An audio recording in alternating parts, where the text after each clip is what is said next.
ఆరోగ్య పరిస్థితిపై Chennai Apollo hospital కీలక ప్రకటనకు సిద్ధపడుతోంది. తమిళనాడు సీఎం జయలలిత ఆరోగ్య పరిస్థితి అత్యంత విషమంగా ఉన్నట్లు అపోలో హాస్పిటల్ ప్రకటించింది. గుండె ఊపిరితిత్తుల పనిని ఏకకాలంలో నిర్వహించే అత్యంత అధునాతన యంత్రం ఎక్మో. అయితే ఈ ఎక్మో సిస్టమ్ ద్వారానే ఆమెకు వైద్యాన్ని అందిస్తూ వచ్చారు. అలాగే లైఫ్ సపోర్టింగ్ సిస్టమ్ ద్వారా చికిత్సను కొనసాగిస్తున్నామని అపోలో వైద్యులు తెలిపారు. లండన్ వైద్యుడు రిచర్డ్ బోలే నేతృత్వంలో ఎయిమ్స్ వైద్య బృందం 4 వచ్చారు. ఢిల్లీ ఎయిమ్స్ నుంచి ఆ వైద్య బృందం, అలాగే అపోలో హాస్పిటల్ డాక్టర్స్ జయలలిత ఆరోగ్య పరిస్థితిని నిన్నటి సాయంత్రం నుంచి నిరంతరం పర్యవేక్షిస్తూనే ఉన్నారు. అయితే ఇప్పుడు చెన్నై అపోలో హాస్పిటల్ కీలక ప్రకటన చేసింది. ఆమె ఆరోగ్యం అత్యంత విషమంగా ఉందని.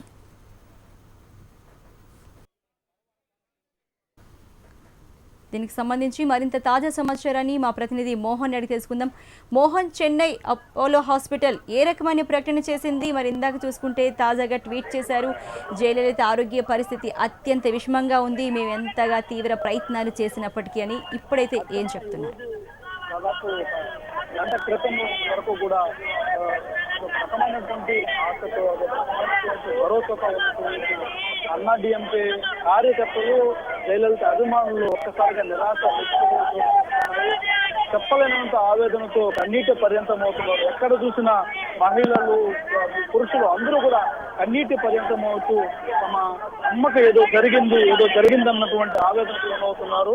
ఆమె పరిస్థితి విషమించిందన్నటువంటి వార్త తెలియగానే తట్టుకోలేక కన్నీటి పర్యంతం అవుతూ ఒక్కసారిగా హాస్పిటల్ లోపలికి పోవడానికి కూడా ప్రయత్నించారు. అమ్మను చూడాలంటూ లోపలికి వెళ్లే ప్రయత్నంలో పోలీసులు ఎక్కడికక్కడ అడ్డుకోవడంతో ఇక్కడే కూర్చోవడం జరిగింది. మనం విజువల్స్ లో కూడా చూస్తున్నాం వారి ఆవేదన, వారి రోదన. ఖచ్చితంగా ఏదో కోల్పోయాము, ఇది ఈ రాష్ట్రం ఏదో కోల్పోయింది అన్నటువంటి బాధకులు ఉన్నారు.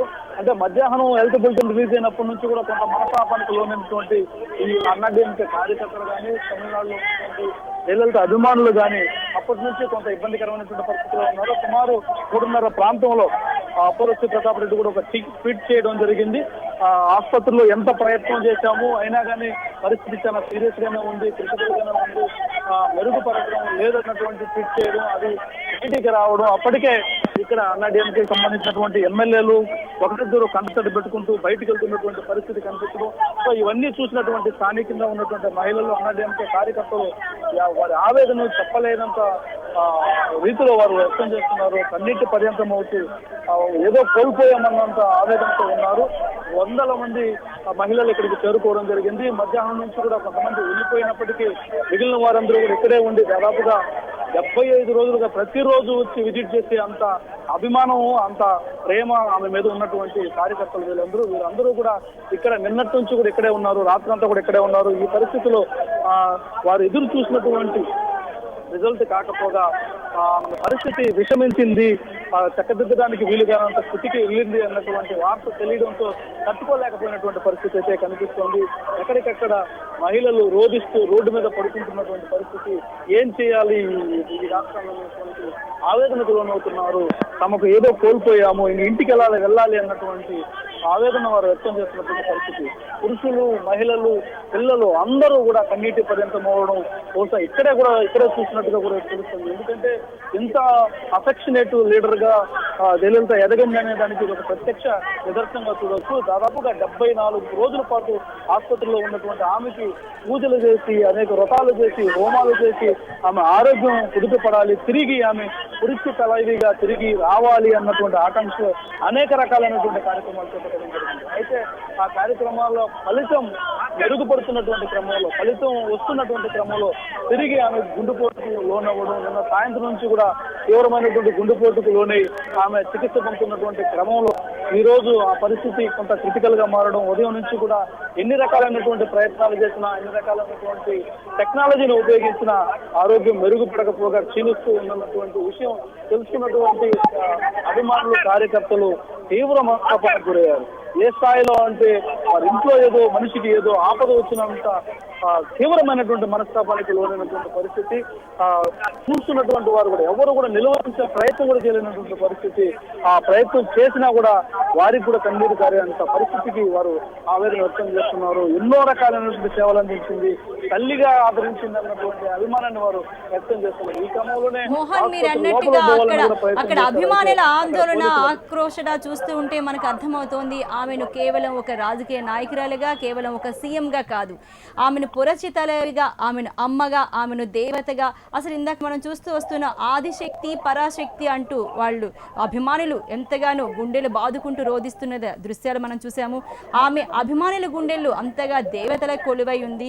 అయితే ఇందాక చూసుకుంటే ఎమ్మెల్యేలు అందరూ వచ్చిన తర్వాత చెన్నై అపోలో హాస్పిటల్ ఎమ్మెల్యేలు అందరినీ పిలిచింది. వాళ్ళంతా వచ్చిన తర్వాత డిక్లరేషన్ చేస్తారు అని చెప్తున్నారు. ఇప్పటికి ఎవరైనా ఎమ్మెల్యేలు చేరుకున్నారా అక్కడికి? వారి కుటుంబ సభ్యులు, అంటే కుటుంబ సభ్యుల్లో కొంత క్లారిటీ ఉన్నటువంటి అవసరం ఉంది. వాళ్ళ అన్న కూతురు నిన్ననే ప్రియా ఇక్కడికి చేరుకోవడం జరిగింది. మరి కొంతమంది కుటుంబ సభ్యులు కూడా ఇక్కడే ఉన్నారు. వారందరూ కూడా ఇక్కడికి నిన్న సాయంత్రం 7 గంటలకంతా కూడా చేరుకోవడం జరిగింది. వారందరూ కూడా ఆసుపత్రిలోనే ఉన్నారు. వారికి సంబంధించి ఇప్పుడు కూడా కొంతమందికి సమాచారం అందించినటువంటి పరిస్థితి ఉంది. ఎందుకంటే అంటే ఇప్పటి వరకు కూడా ఆమె ముఖ్యమంత్రిగా ప్రభుత్వం బాధ్యతగా తీసుకునే అన్ని కార్యక్రమాలు చేపట్టినటువంటి నేపథ్యంలో ఇప్పుడు క్రిటికల్ పరిస్థితుల్లో ఉన్నటువంటి నేపథ్యంలో అంటే ఇంకా ఏం చేయాలో తెలియని స్థితికి చేరుకున్నటువంటి క్రమంలో కుటుంబ సభ్యులకు సమాచారం ఇవ్వడం కూడా జరిగింది. వారి బంధువులందరూ కూడా సమాచారం ఇవ్వడం జరిగింది.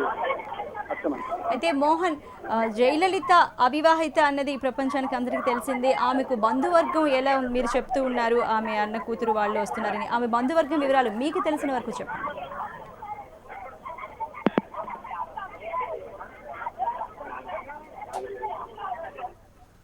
பெரும்பான்மையான சட்டமன்ற உறுப்பினர்கள் சொல்லியிருக்கிறார்கள்.